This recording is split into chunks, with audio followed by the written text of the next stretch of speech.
Mes chers camarades, bien le bonjour. Aujourd'hui encore, la faim dans le monde tue, mais nous, en tant qu'occidentaux, on a tendance à l'oublier encore, puisque ça fait longtemps qu'en Europe, on n'en a pas été victime. Et pourtant, l'Europe aussi a pu prendre très cher dans le passé. J'aimerais donc vous proposer aujourd'hui de revenir ensemble sur la grande famine irlandaise qui se déroule entre 1845 et 1851. Un événement historique, dévastateur, qui nous permet de passer à la loupe la situation du pays à l'époque et les raisons d'une telle catastrophe. C'est parti pour un épisode joyeux, plein de rires d'enfants et d'ours en peluche. La grande famine irlandaise est l'une des dernières grandes famines européennes de l'histoire. Elle a entraîné 1 million de morts et l'exil d'au moins 1 autre million d'Irlandais. Elle survient en pleine période de progrès de l'agriculture et de l'industrie, qui plus est dans l'état le plus riche et puissant du monde de l'époque, le Royaume-Uni. Il faut en effet commencer par rappeler que l'Irlande du 19e siècle est totalement sous domination britannique. Elle fait partie du Royaume-Uni, comme l'acte d'union, entré en vigueur le 1er janvier 1801, le stipule. L'Irlande n'est pas pour autant assimilée parfaitement. La culture irlandaise reste bien différente de la culture britannique, à commencer par la langue, le gaélique irlandais, et la religion, le christianisme catholique. Pour les Britanniques, l'Irlande est donc dans une position paradoxale, très proche géographiquement et faisant partie intégrante du cœur de l'Empire, mais d'un autre côté toujours lointaine et étrangère. Comme souvent dans les désastres, on ne peut pas se contenter d'une cause unique. Si la grande famine a été meurtrière, c'est à cause d'une combinaison de facteurs bien particuliers. On va donc essayer de faire un état des lieux de la situation avant la catastrophe pour arriver à en démêler les différentes causes.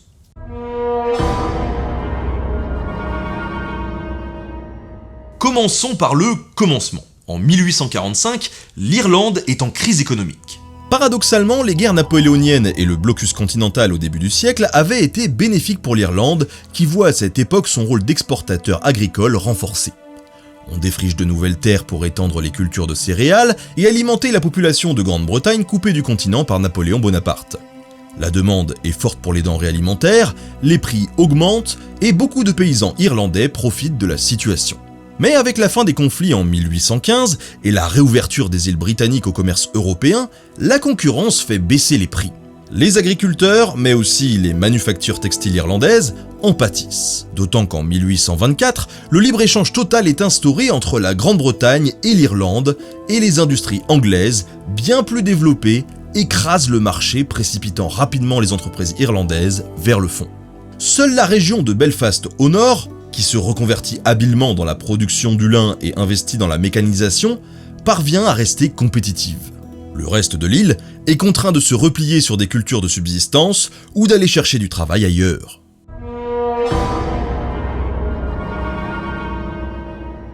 L'Irlande a l'un des taux de natalité les plus élevés d'Europe, et sa population connaît une croissance fulgurante. En l'espace de 50 ans, entre 1750 et 1800, la population irlandaise double en passant de 2,5 à 5 millions d'habitants.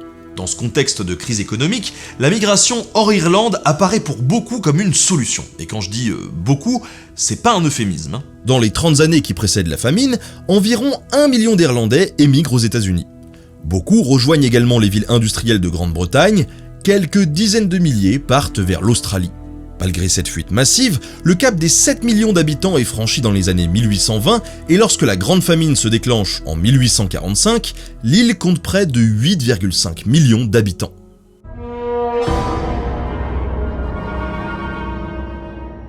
À cette crise économique et à cette démographie galopante s'ajoute une structure sociale très inégalitaire. Le sommet de la société irlandaise est constitué par environ 10 000 propriétaires fonciers dont beaucoup sont des descendants de colons anglais et écossais du XVIe et XVIIe siècle. À cette époque, les campagnes militaires britanniques se sont accompagnées d'une redistribution des terres aux nouveaux arrivants. Ces grands propriétaires louent ensuite à de plus petits tenanciers des parcelles. Il existe ensuite plusieurs niveaux de sous-location, chaque locataire pouvant lui-même sous-louer une partie de sa parcelle. Les paysans les plus pauvres, appelés smallholders, ne peuvent s'offrir qu'un minuscule lopin. Mais ce ne sont pas les moins bien lotis, puisque les locataires vont ensuite faire cultiver les terres à des ouvriers agricoles qui, eux, ne profitent pas de la vente des produits et ne touchent qu'un faible salaire journalier, pour leur travail. On retrouve donc tout en bas de l'échelle sociale entre 2 et 3 millions de prolétaires agricoles qui se déplacent souvent pour vendre leur force de travail au plus offrant. Ces petits paysans, soit le tiers de la population, a régulièrement besoin de l'aide publique pour s'en sortir. Ce sont eux, les plus fragiles, les miséreux en quelque sorte, qui seront le plus durement touchés par la famine.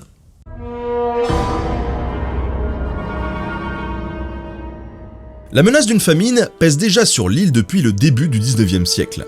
Entre 1800 et 1845, l'Irlande a enregistré pas moins de 16 disettes à cause de mauvaises récoltes. Alors le mot disette, ça ne veut pas forcément dire qu'il y a des morts, hein. On parle plutôt d'une période où on mange pas vraiment à sa faim, ce qui va générer beaucoup de stress, d'inconfort, et qu'on peut remarquer à la croissance assez ralentie des enfants qui la subissent par exemple. L'État central essaye de résoudre le problème en fournissant une assistance aux pauvres en échange de leur travail dans des camps de travail appelés les workhouses. Mais les conditions y sont tellement strictes qu'elles restent assez peu fréquentées avant la Grande Famine. Et puis le pays se relève toujours à peu près de ces mauvaises années, hein, ce qui fait que malgré la récurrence de ces épisodes de disette, eh bien personne ne s'alarme vraiment de la situation.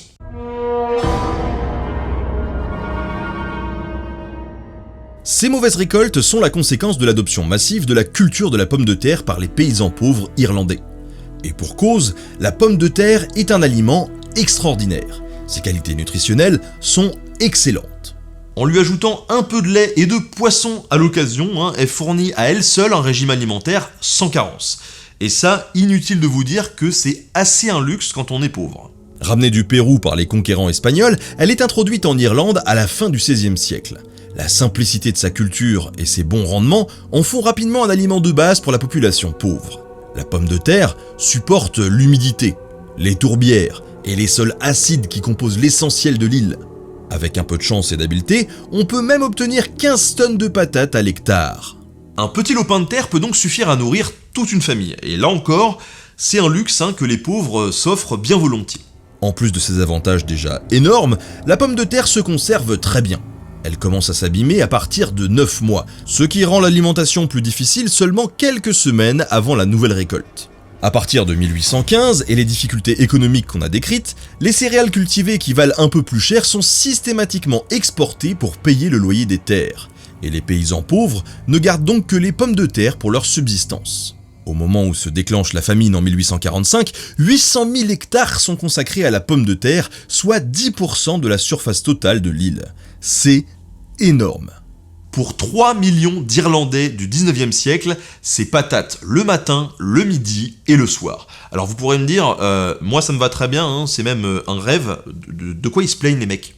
Bah attendez un peu la suite.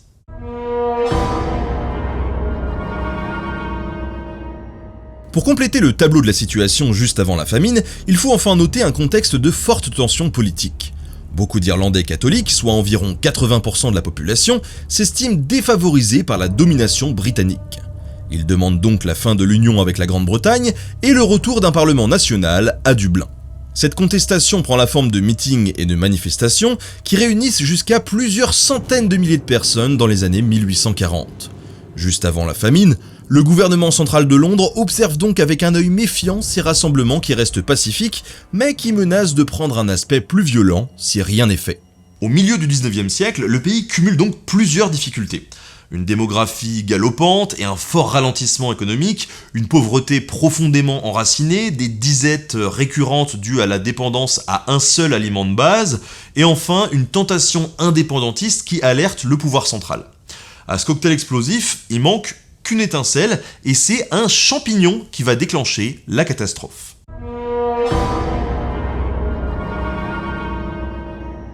En 1845, le champignon Phytophthora infestans, qui prolifère sur les plants de pommes de terre, se répand en Europe, probablement importé des États-Unis.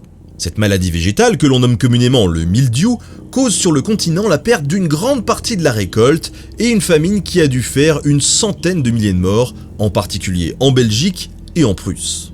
Mais lorsque le mildiou touche l'Irlande, les ravages sont plus importants encore. L'Irlande, avec son climat très humide, offre des conditions idéales à la propagation de la maladie.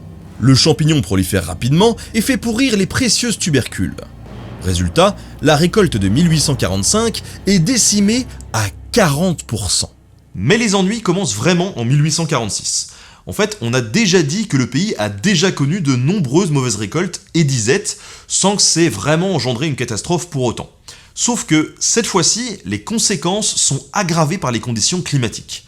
Il y a une sécheresse au début de l'été qui va ralentir la croissance des plants, et ensuite des pluies diluviennes associées au mildiou qui anéantissent la récolte. Et puis enfin, on va avoir un hiver particulièrement rigoureux. Là, clairement, c'est le début de la grande famine. Le mildiou frappe un peu moins en 1847, mais revient fortement les 2 années suivantes.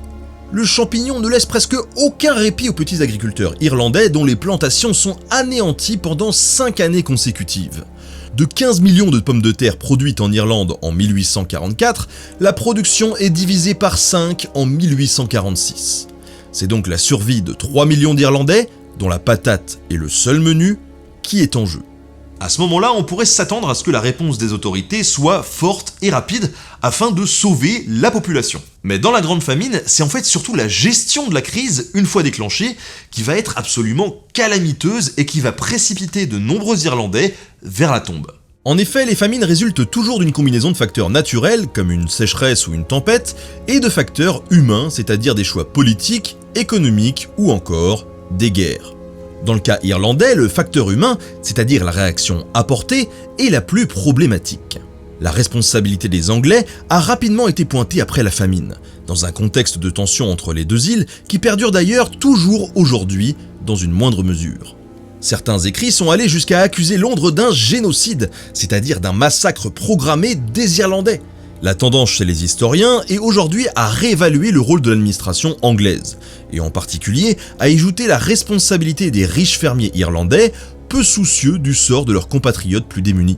Accuser de génocide, c'est peut-être un peu fort, vous me direz, mais pour comprendre pourquoi, faut regarder d'un peu plus près les mesures adoptées par le gouvernement du Royaume-Uni. Plus que la maladie de la pomme de terre, c'est surtout l'incapacité à se procurer des denrées de substitution qui a provoqué la famine.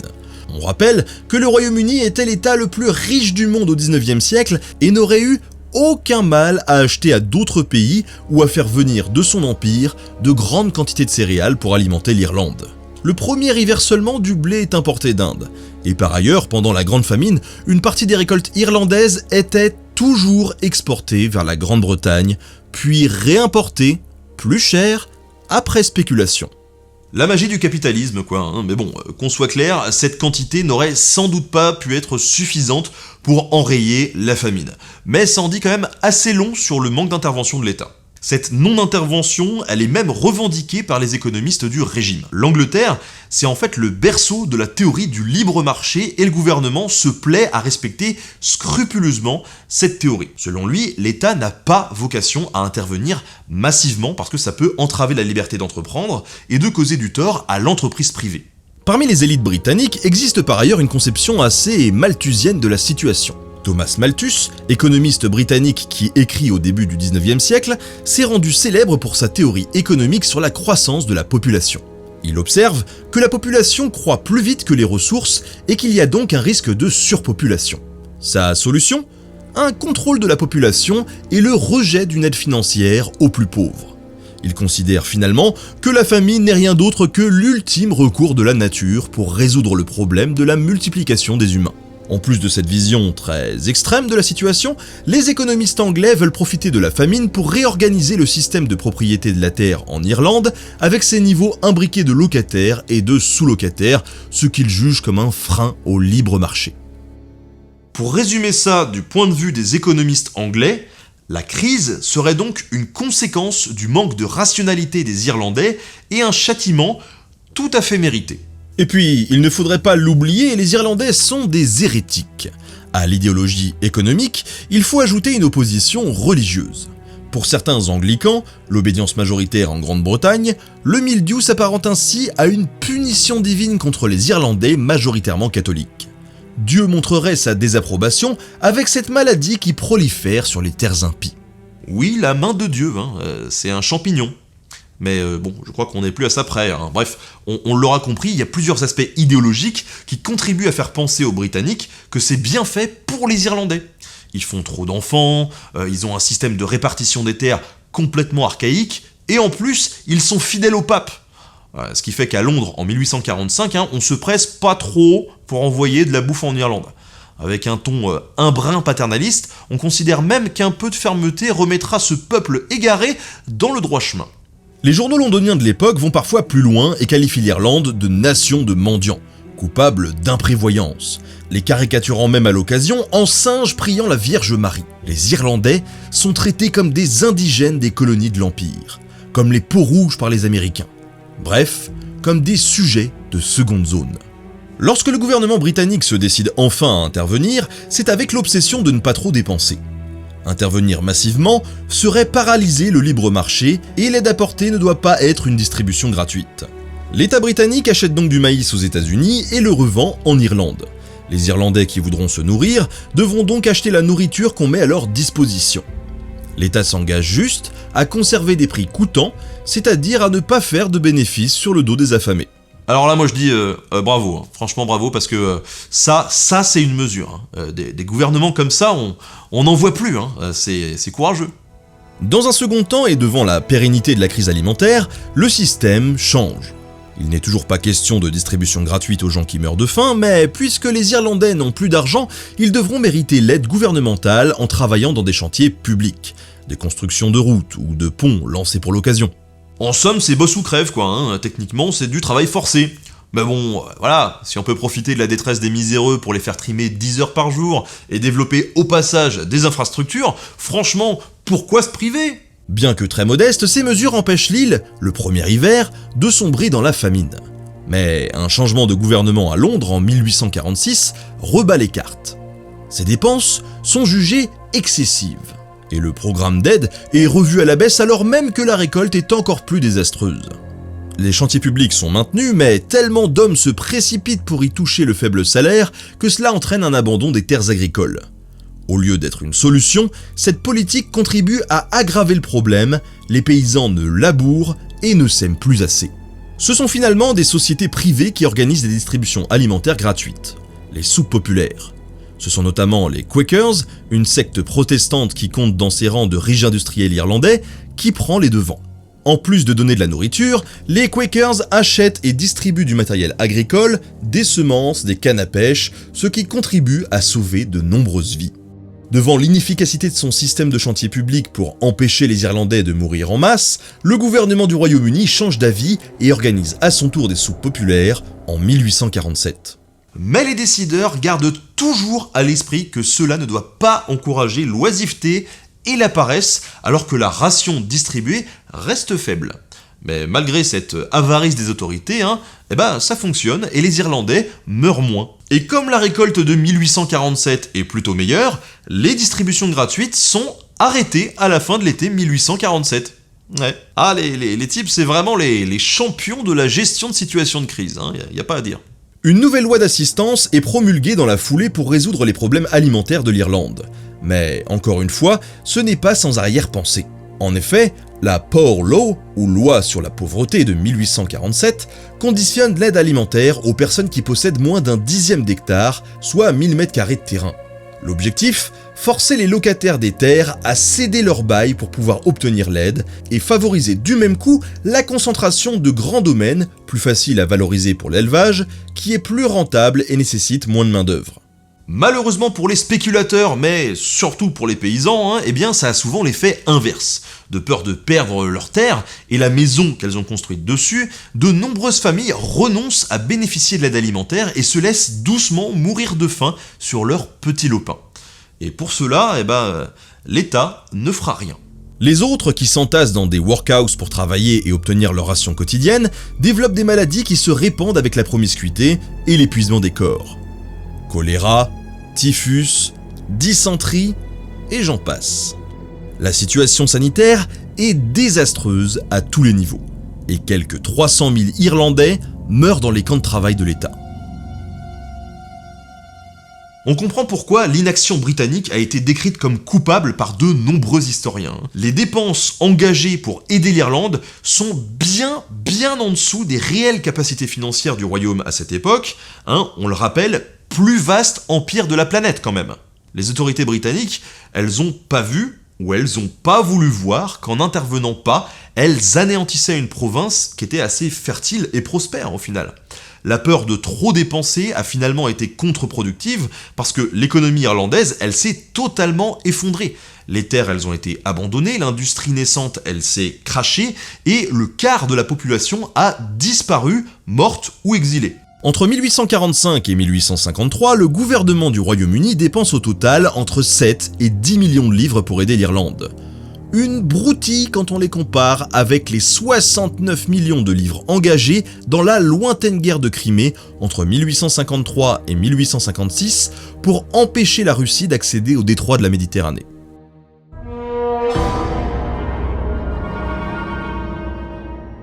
Alors, quel est le bilan humain de cette catastrophe ?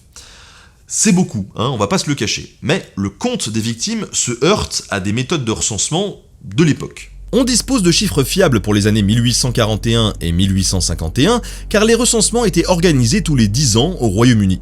Entre les deux, les estimations sont assez floues. Les autorités alarmées par la famine en cours cherchent bien à connaître l'ampleur des dégâts, mais il est probable que les fonctionnaires chargés de cette mission aient sous-estimé les morts de faim.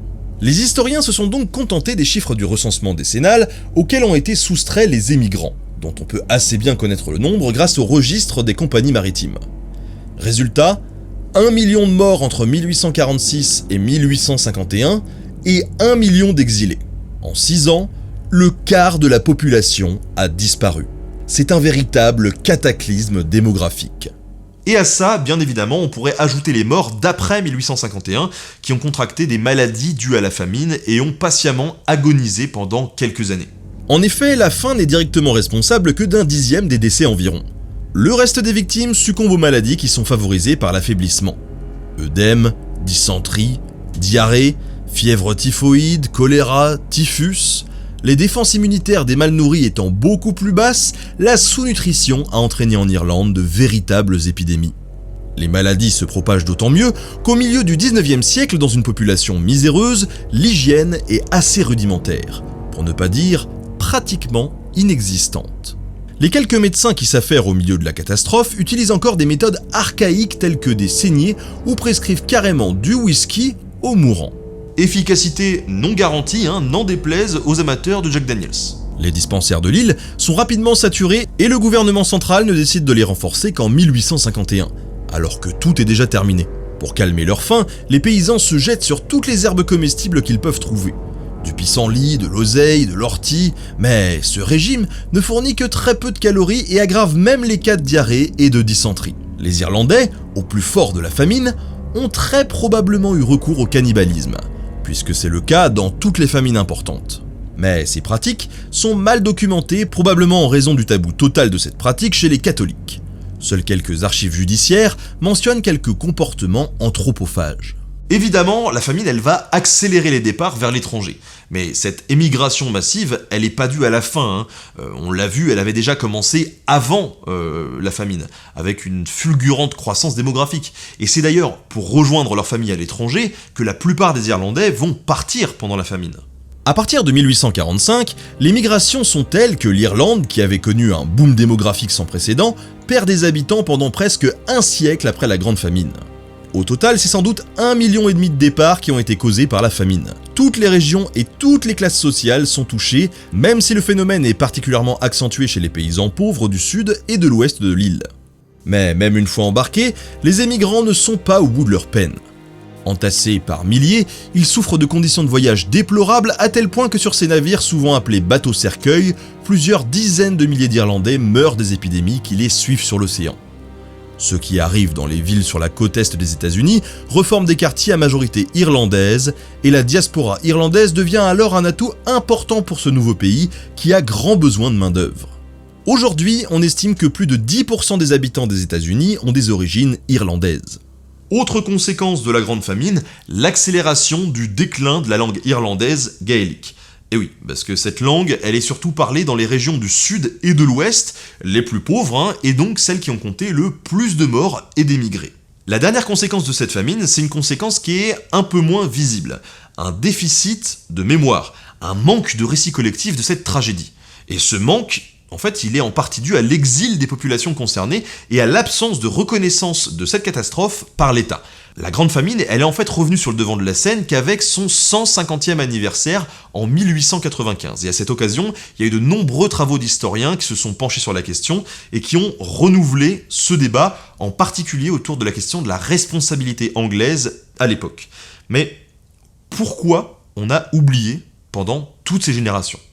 Eh bien, peut-être parce que les gens étaient tellement choqués qu'ils n'ont même pas réalisé et qu'ils pouvaient pas réaliser, tout simplement. Un genre de syndrome post-traumatique à l'échelle d'un peuple, quoi. Peut-être que ce phénomène pourrait avoir été accentué par la dépossession des paysans de leurs terres, auxquels les souvenirs familiaux étaient attachés, forcément. Et en y ajoutant l'exil d'1 million d'habitants, on comprend pourquoi une mémoire orale de la Grande Famine, elle a finalement eu beaucoup de mal à se constituer. Tony Blair, Premier ministre du Royaume-Uni en 1997, a reconnu officiellement que le gouvernement du Royaume-Uni au XIXe siècle n'a pas fait le nécessaire pour endiguer ce qu'il a appelé une terrible tragédie humaine. La gestion de la crise par le gouvernement de l'époque reste toujours polémique et les nombreuses tensions entre le Royaume-Uni et la République d'Irlande ont été ravivées par le souvenir de la Grande Famine. Ce qu'il faut retenir de cette histoire, c'est qu'en pourcentage de la population tuée, environ 12%, la Grande Famine irlandaise est de loin la plus meurtrière de l'époque contemporaine. Même si des famines en Chine et en Inde ont fait, en quantité absolue, bien plus de victimes. Et il faut ajouter à ça que la famine irlandaise n'est pas survenue dans un contexte guerrier, ce qui est généralement le cas, et que l'île était une province centrale du plus grand et du plus riche empire du monde à cette époque. Mais surtout, on retient que les catastrophes ne sont pas uniquement causées par les éléments naturels. Ce sont bien davantage les conséquences de mauvais choix, qu'ils soient dus à des idéologies verrouillées et des préjugés comme dans le cas irlandais, ou plus généralement au manque de protection des populations vulnérables. Depuis 2008, en Irlande, un jour de souvenir a été institué. C'est le National Famine Commemoration Day. Il entend rappeler que les catastrophes sont évitables, à condition de le vouloir.